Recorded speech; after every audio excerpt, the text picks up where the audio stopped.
Welcome back, YouTube, to another Fat Guy Builds episode. Today, we're going to do the UPR catch can drain kit, so you can drain it from under the car instead of always having to unscrew the thing.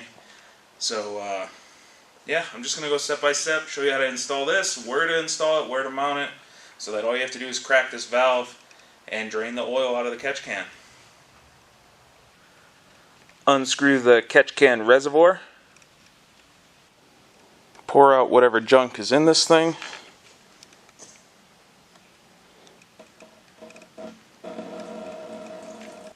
Use a 19mm or an adjustable wrench to undo the valve that comes with it.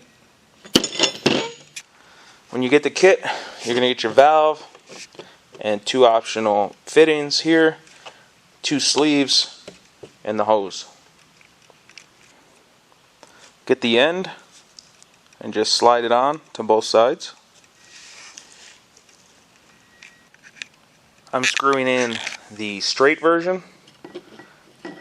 Use a 15mm to tighten it up. Press on the hose as far as it'll go.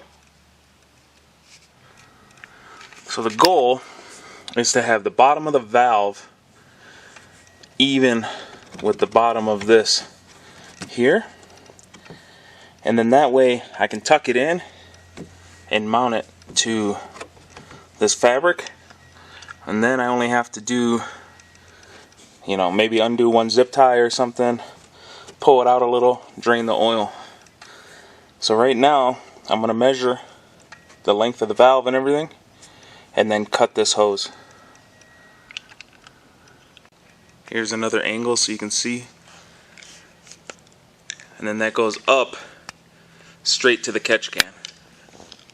So now you can see this is just barely shorter than hitting the bottom. I drilled a hole here and a hole up here, and I'm going to use bright orange zip ties to show you what I'm doing. Hopefully these orange zip ties make it easy for you to see. As you can see, it holds it against this so it doesn't flop around anywhere. Make sure the valve is closed, which means the black lever is horizontal. Lastly, trim the zip ties, and you're done. Now you can just do something like this.